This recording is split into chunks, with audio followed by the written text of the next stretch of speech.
저희들 오늘 말씀 보도록 하겠습니다. 이제 스가랴서 12장 10절에서 13장 2절까지 말씀입니다. 구약 성경 1323쪽쯤에 있는 말씀입니다.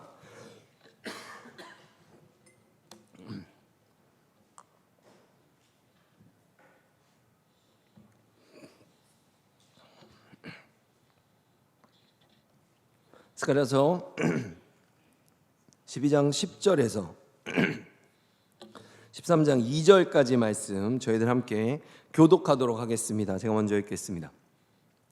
내가 다윗의 집과 예루살렘 주민에게 은총과 간구하는 심령을 부어주리니 그들이 그 찌른 바 그를 바라보고 그를 위하여 애통하기를 독자를 위하여 애통하듯 하며 그를 위하여 통곡하기를 장자를 위하여 통곡하듯 하리로다.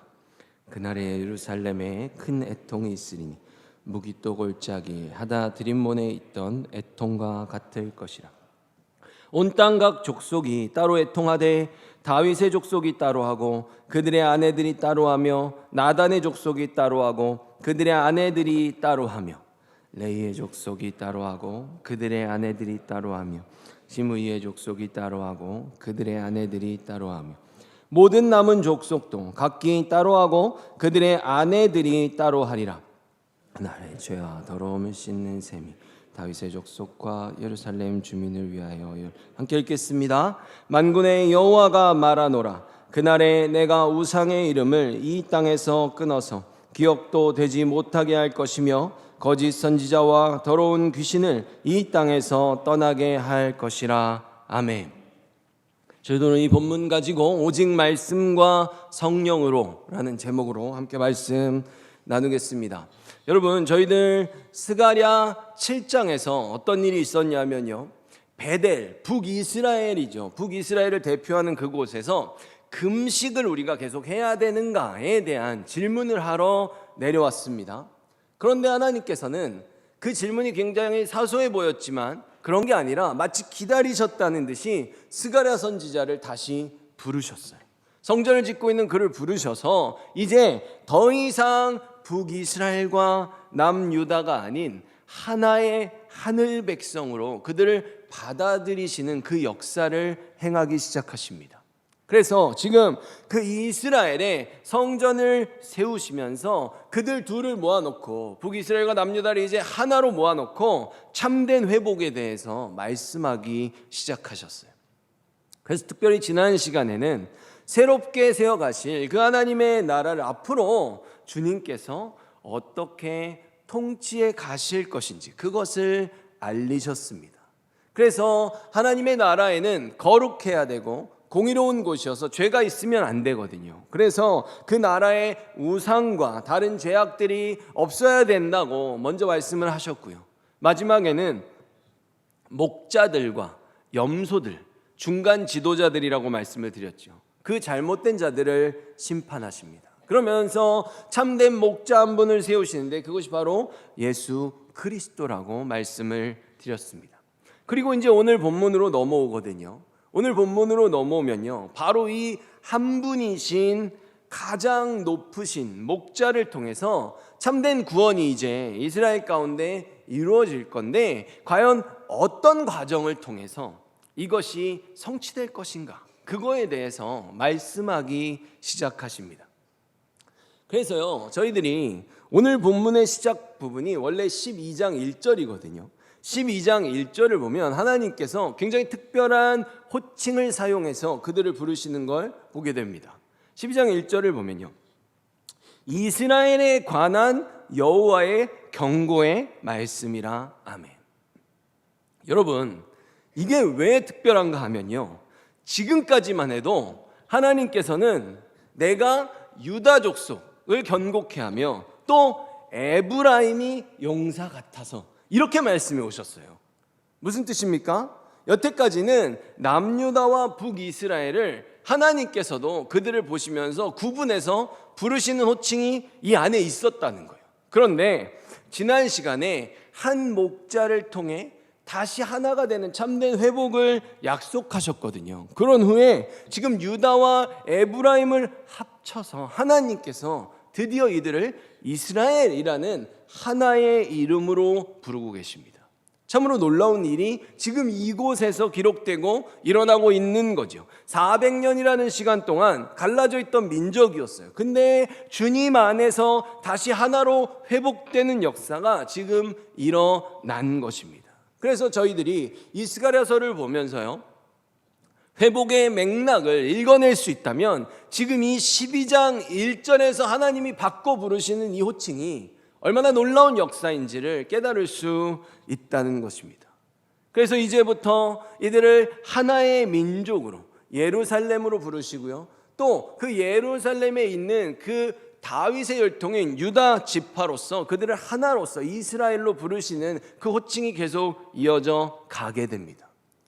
그러면 여러분, 하나님께서 이들을 이렇게 회복시키시는 그 약속의 근거가 어디 있는지 한번 생각해 보겠습니다. 12장 10절인데요. 내가 다윗의 집과 예루살렘 주민에게 은총과 간구하는 심령을 부어 주리니 아멘. 지금 보이고 계세요. 주님이 그 백성들을 구원하시는 근거는요, 어떤 인간 편에서 너무 열심히 무슨 일을 해서 어떤 행위나 공로 때문이 아니라 주님께서 사랑하는 자들에게 일방적으로 부어주신 그 하나님의 언약의 약속에 근거하고 있다는 것입니다. 그래서 이 언약을 좀 더 자세히 살펴보면요, 이사야서 55장 3절인데요. 너희는 귀를 기울이고 내게로 나와 들으라. 그리하면 너희의 영혼이 살리라. 내가 너희를 위하여 영원한 언약을 맺으리니 곧 다윗에게 허락한 확실한 은혜이니라. 아멘. 여러분, 저희들은요, 하나님께서 태초에 이 세상을 지으셨을 땐 원래 하나님의 언약 백성들이었습니다. 그 언약에는 언제나 내용이 있어요.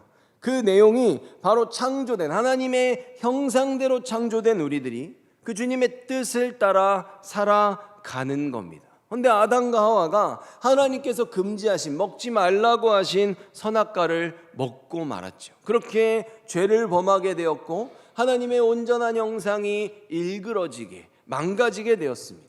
그래서 그 전에는 모든 것이 하나님 중심이었어요. 근데 이제는 그 하나님의 자리에 인간이 자신을 스스로 세움으로써 내 삶을 위해서는 내가 선과 악의 기준이 되어버리고 말았습니다. 내가 좋고 나쁜 걸 판단하는 거죠. 그런데 하나님께서는 그 자녀들이 그 죄를 가지고 그대로 죽는 걸 원치 않으셨습니다.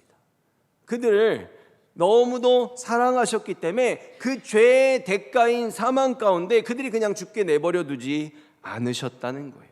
그러면서 그 범죄의 현장이 있은 후에 하나님께서 아담과 하와를 에덴에서 쫓아내실 때요, 그 전에 사단을 먼저 혼내시고 또 아담을 혼내시거든요.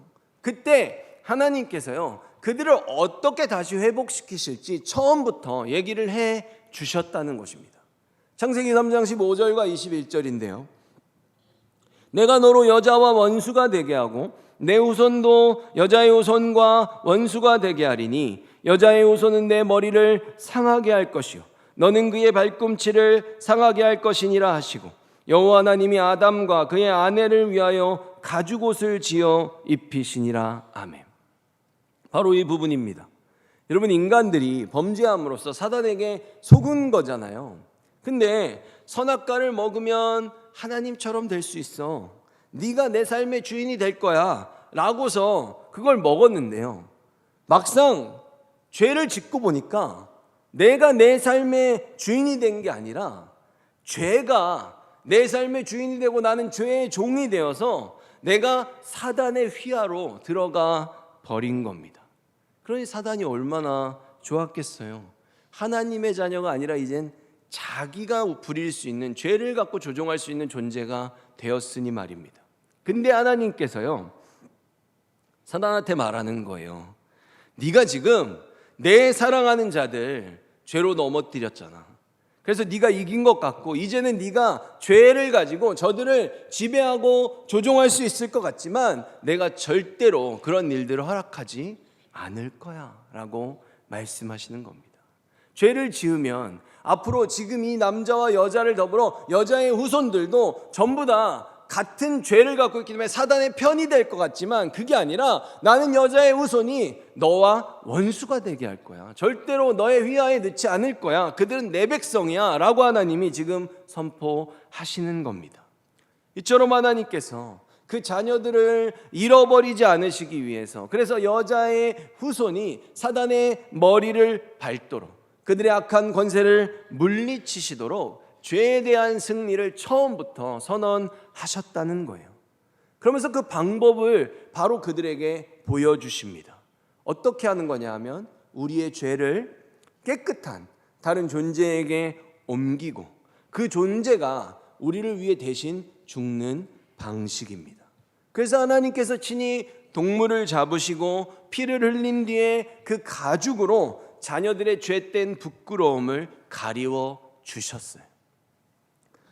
여러분, 이런 구원의 약속을 지금 본문에서요 가장 확실하게 다윗에게 주신 언약이다, 약속이다 라고 확인시켜 주고 있거든요. 여러분, 다윗이라는 이름의 뜻이요 사랑받는 자라는 뜻입니다. 그러니까 이 다윗이라는 이름은요 다윗이라는 한 사람으로 보자는 게 아니라 더 넓은 차원에서 저희들이 생각해 보면요 하나님의 사랑받는 모든 백성들의 대표자로서 그 다윗을 지금 부르시는 호칭으로 우리들이 이해할 수 있다는 겁니다. 이것이 이사야의 말씀을 보면 우리들에게 더 가까이 와 닿게 돼요. 55장 3절을 다시 보면요 너희는 귀를 기울이고 내게로 나와 들으라. 그리하면 너희의 영혼이 살리라. 내가 너희를 위하여 영원한 언약을 맺으니. 여러분 보세요. 지금 이 말씀을 듣고 있는 대상은 너희들입니다. 그 모든 이스라엘 백성들에게 말씀하시는 거잖아요. 그러면서 곧 다윗에게 허락한 확실한 은혜이니라. 아멘. 어떻습니까? 지금 다윗, 하나님에게 사랑받는 자라는 그 대표자에게 주신 그 언약의 그 은혜가 그 모든 하나님의 사랑받는 백성들 전체를 대상으로 하고 있다는 걸 저희들이 알 수 있다는 겁니다.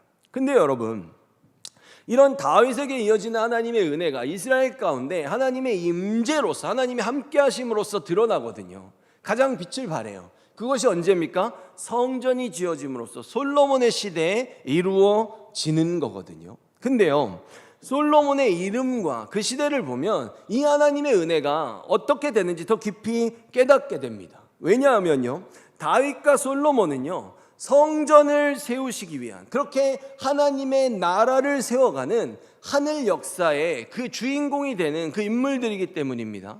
이것이 무슨 말인가 하면요 다윗의 이름이 사랑받는 자라고 말씀을 드렸죠. 그러면 솔로몬에게 하나님이 지어주신 이름을 보면 어떻게 되냐면요 사무엘하 12장 24절과 25절 보면요 그가 아들을 낳음에 그의 이름을 솔로몬이라 하니라. 여호와께서 그를 사랑하사라고 하죠. 선지자 나단을 보내 그의 이름을 여디디아라 하시니 이는 여호와께서 사랑하셨기 때문이더라. 아멘. 이렇게 되어 있습니다. 여러분, 여디디아라고 지으라고 하나님이 지금 직접 말씀하셨죠. 근데 여디디아는 무슨 뜻을 갖고 있냐면요 여호와께 사랑받는 자라는 뜻을 갖고 있어요. 이것을 제가 방금 말했던 우리들이 이해하기 쉬운 단어로 제가 이거를 한번 풀어서 한번 얘기를 해보면 다윗은 다윗이죠. 여호와께 사랑받는 자라는 뜻이잖아요. 여디디아는 여호와 다윗이라는 이름이에요.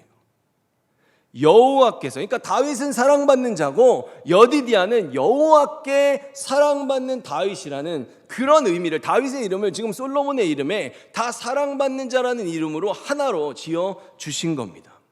여러분, 저희들이 미국에서 보면요 아버지의 이름을 아들에게 동일하게 짓는 그런 경우가 있어요. 그럼 거기에다가 주니어라고 이름을 붙이거든요. 만약에 제가 형섭이면 제 아들 이름을 형섭이라고 지어놓고 형섭 주니어라고 이렇게 부르는 거예요. 근데 지금 다윗과 솔로몬의 이름 속에 이런 맥락이 들어있는 겁니다. 하나님께서 지금 우리는 다윗과 솔로몬을 보지만 하나님은 지금 다윗과 솔로몬을 통해서 하나님의 하나의 나라를 세우시는 그 역사를 연속선상에서 보여주는 거예요. 여호와께 사랑받는 자들 가운데 하나님의 나라를 세우시는 역사를 지금 보여주시는 겁니다. 우리가 이것을 두 가지의 차원으로 이해할 수 있어요.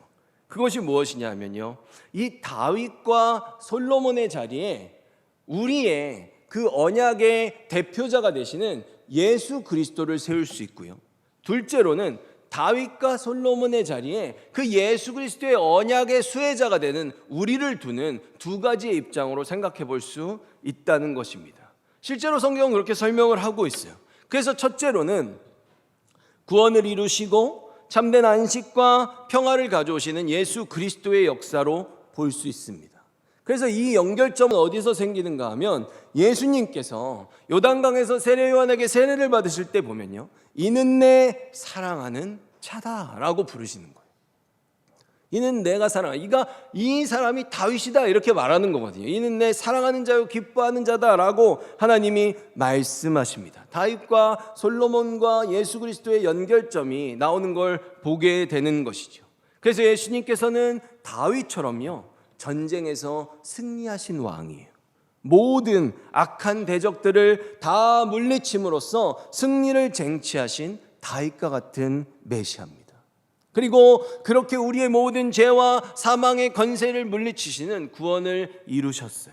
그리고 솔로몬으로 이어지는 예수님은 평화의 왕이 되셔서 그 구원을 통해 우리에게 참된 안식과 참된 평화, 그 샬롬이 임할 수 있는 역사를 행하신 것입니다.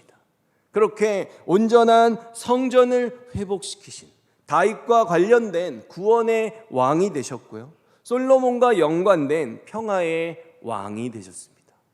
그리고 둘째로는 우리들에게 이것을 적용해 볼 수 있습니다. 첫째로 바로 그 다윗은 죄와 사망의 모든 악한 권세들을 무찌르고 승리하신 그 구원을 통해 우리가 구원을 받았다는 거예요. 두 번째로는 우리가 참된 안식과 평화를 누리게 되는 그 특권을 누리고 있다는 것입니다. 그래서 예수님께서는 우리에게 이렇게 말씀하세요. 나를 사랑하는 자는 내 아버지께 사랑을 받을 것이요, 나도 그를 사랑하며 라고 말씀하세요. 결국에 이것이 예수님과 동시에 예수님과 연합된 우리들에게 주어지는 은혜라는 것을 말씀해 주고 계십니다. 그리고 이제 이어지는 본문을 통해서는요, 이 주님께서 이 구원을, 하나님의 은혜를 어떻게 적용하실 것인지 더 정확하게 말씀하기 시작하십니다. 스가랴 12장 10절을 다시 보면요, 내가 다윗의 집과 예루살렘 주민에게 은총과 간구하는 심령을 부어주리니 그들이 그 찌른 바 그를 보고 그를 위하여 애통하기를 독자를 위하여 애통하듯 하며 그를 위하여 통곡하기를 장자를 위하여 통곡하듯 하리로다. 아멘. 여러분, 지금의 이 말씀은요, 두 가지의 내용을 보여주고 있어요. 어떤 상황을 보여주고 있냐면, 첫째로는요, 하나님의 백성들, 그 예루살렘 주민들이라는 사람이요, 하나님이 분명히 예루살렘으로 불러줬는데 그들이 죄를 지음으로써 누군가를 찌르게 된다고 말하고 있는 겁니다. 그들이 누군가를 찌른다는 거예요.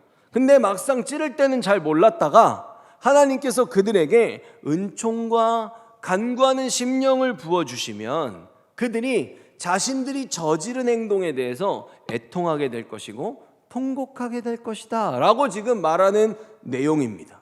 그러니까 먼저 등장하는 그들이 찌른 자, 오히려 또 그 희생을 당한 사람 입장에서 보면 어떻게 한 거예요? 찌름을 당한 거죠. 그죠? 그래서 이것을 제가 좀 더 정확하게 번역해 보면요, 저희 성경은 이걸 약간 우회적으로 번역했는데 원래 이 원문은 1인칭 시점입니다. 그래서 하나님이 1인칭으로 말씀하시는 거예요. 어떻게 말씀하시냐면 너희들이 찔렀던 자 바로 나라고 말씀하시는 거예요.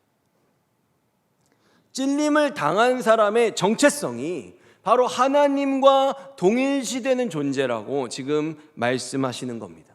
그 인물의 고난과 죽음이 사실은 여호와 하나님 자신의 고난과 죽음과 같다고 말씀하시는 거죠. 이사야서에서는 이 동일한 말씀을 이렇게 전합니다. 이사야서 53장 4절 보면요, 그는 실로 우리의 질고를 지고 우리의 슬픔을 당하였거늘 우리는 생각하기를 그는 징벌을 받아 하나님께 맞으며 고난을 당한다 하였노라. 아멘. 바로 이 종이 찔림을 당하고 상함을 입고 징계를 받음으로써 우리의 슬픔이 평화와 치유로 바뀌어진다는 것입니다. 한마디로 우리 대신 맞는다는 거지요.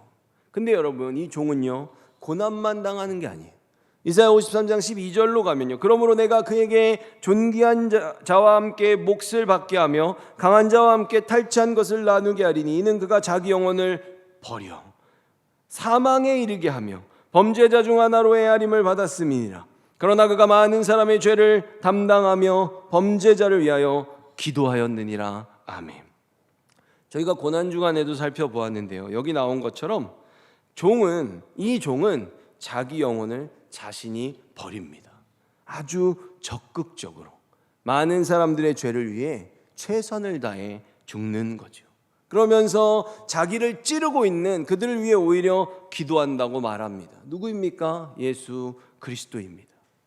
그래서 저희들이 알고 있는 요한복음, 그 사도 요한은요, 요한복음에서 예수님의 죽음을 마지막으로 증언하는 말씀을 할 때요, 바로 이렇게 얘기합니다. 19장 37절인데요. 또 다른 성경에, 이게 스가랴서를 얘기하는 거예요. 그들이 그 찌른 자를 보리라 하였느니라. 아멘. 바로 요한복음에서는 예수님의 마지막 죽음을 나타내는 표현으로 이 스가랴서를 인용하고 있습니다. 그리고 예수님께서는 마지막까지도 뭐예요? 기도하신다 그랬잖아요. 누가복음 23장 34절 보면 아버지 저들을 사하여 주옵소서 자기들이 하는 것을 알지 못함이니이다 하시더라. 아멘. 이처럼 예수님께서는 다윗과 솔로몬에게 하셨던 그 영원한 사랑의 언약이 당신의 백성들에게 정말로 그대로 성취될 수 있도록 친히 죽음을 감당하셨고요, 우리를 위해 끝까지 기도하셨습니다. 근데 예수님의 구원 역사가요, 여기서 끝나지 않는다고 말하고 있어요. 스가랴서 12장 10절에 보면요, 내가 다윗 지방과 예루살렘에 사는 백성에게 자비와 은혜의 영을 주겠다.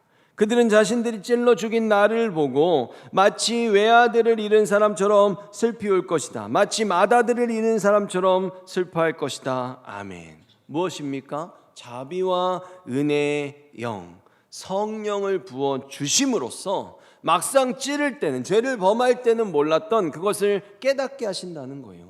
그래서 이 역사가 어떻게 이루어집니까? 언제? 사도행전 2장 36절에서 39절을 보면 그런즉 이스라엘 온 집은 확실히 알시니 너희가 십자가에 못 박은 이 예수를 하나님이 주와 그리스도가 되게 하셨느니라 하니라. 그러니까 너희들이 찔릴 땐 몰랐다는 거예요. 37절에 그들이 이 말을 듣고 마음에 찔려 베드로와 다른 사도들에게 물어 이르되 형제들아 우리가 어찌할꼬 하거늘 베드로가 이르되 너희가 회개하여 각각 예수 그리스도의 이름으로 세례를 받고 죄사함을 받으라. 그리하면 성령의 선물을 받으리니. 아멘. 39절 제가 보겠습니다. 이 약속은 너희와 너희 자녀와 모든 먼데 사람 곧 우리 주 하나님이 얼마든지 부르시는 자들에게 하신 것이라 하고. 아멘. 이처럼 바로 사도행전에서 예수님을 그들이 먼저 찔른 다음에, 그렇죠? 성령을 부어 주심으로써 이들이 회개하게 되는, 그래서 그들의 죄를 보며 애통하게 되는 이 스가랴서의 말씀을 성취하신 겁니다.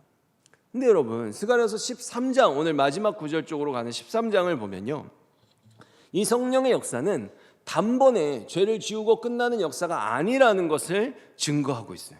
13장 1절과 2절 제가 한 번 더 보겠습니다. 그날에 다윗의 자손과 예루살렘 백성을 위해 샘이 터질 것이다.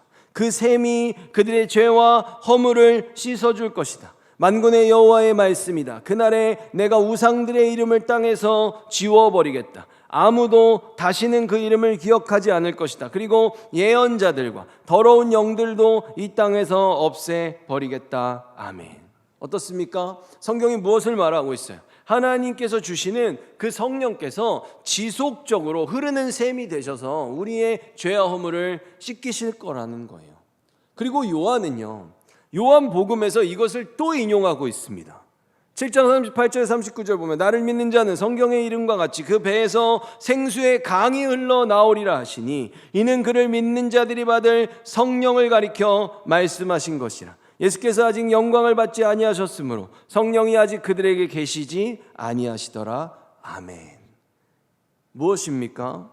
지금 하나님의 백성들에게 선포하시는 회복이 있잖아요. 그 회복의 중심에는 바로 예수 그리스도와 성령이 계신 것입니다. 예수님의 고난과 죽음을 통해 그들의 죄의 사함을 받고 성령님을 통해서 우리가 회개에 이르게 되고, 그리고 그 회개한 백성들이 계속해서 하나님의 말씀을 깨닫고 말씀대로 살아내므로 우리의 삶을 하나님의 형상으로 더욱더 닮아가게 만드는 참된 회복의 열쇠가 바로 예수 그리스도고 성령이라고 말하고 있습니다.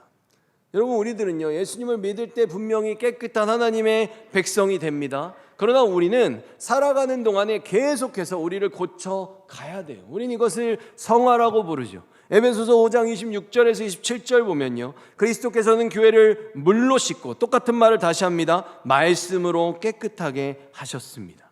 마치 아름답고 깨끗한 신부처럼 교회를 깨끗하고 거룩하게 하시기 위해 그리스도께서 죽으셨던 것입니다. 아멘. 여러분, 우리가 말씀으로 성령의 도우심에 힘입어 계속해서 우리를 씻겨내지 않는다면 우리는 예수 그리스도의 죽음을 헛되이 만드는 것입니다. 우리가 조각을 한다고 한번 생각해 보세요.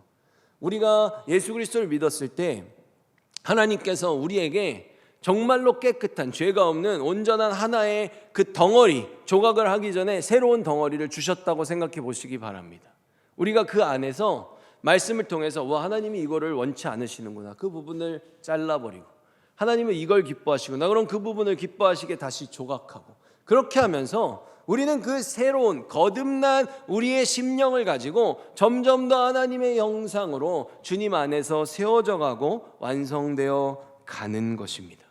우리가 그렇게 제대로 된 모양을 갖춰가는 것, 주님의 형상으로 조각되어 가는 것, 그것을 성경에서 뭐라고 말하냐면 우리가 그리스도 예수 안에서 함께 지어져 간다라고 표현하는 것입니다. 여러분, 이 모든 역사가 오직 말씀과 오직 성령을 통해서만 가능한 하늘의 역사임을 알아야 됩니다. 그리고 우리가 정말로 이 은혜를 잘 누리며 살아갈 때, 말씀을 깨닫고 말씀에 순종하는 삶을 살아갈 때 하나님이 우리를 사랑하시는, 사랑받는 자녀가 될 수 있는 겁니다. 그러니 언제나 우리를 위해 찔림당하신 예수님, 그분의, 그 주님의 그 사랑의 역사, 희생을 항상 기억하고 감사하며 잊지 않고 살아가는 저희들 되기를 예수 그리스도의 이름으로 축원합니다. 기도하겠습니다. 사랑과 충만하신 하나님 아버지, 저희들은 너무나도 부족하고 연약하지만 우리들은 오히려 범죄하여 우리가 예수 그리스도를 찔렀던 그들의 자리에 서 있던 우리는 죄인들이고, 내 인생의 주인이었던 우리는 정말로 악인들입니다. 그러나 주님께서는 그런 우리들의 죄를 가지고 찔림을 당하사 십자가에서 죽으셨고 우리에게 은혜의 영을 부어주심으로 우리가 우리의 죄를 회개할 수 있도록 주님께서 우리를 이끄셨습니다. 주님, 우리들 다시는 돌아가지 않기 원하며 주님께서 말씀으로 성령의 충만함으로 계속해서 아버지의 마음을 우리에게 알리실 때, 우리에게 힘과 능력을 공급하실 때 우리들 언제나 죄와 허물을 씻어내며 이 땅 가운데 빛과 소금으로 살아갈 수 있도록 도와주시옵소서. 우리가 참된 회복이 있다면 그것은 오직 예수 그리스도와 오직 성령 때문임을 기억하여 언제든지 교만하지 않게 하시고, 우리들이 이 복음을 들고 나아갈 때도 연약한 나에게 근거한 것이 아니기에 더욱더 담대하고 당당하게 이 복음을 선포할 수 있도록 주님 역사하여 주시고 홀로 영광받아 주시옵소서. 예수 그리스도의 이름으로 기도드립니다. 아멘.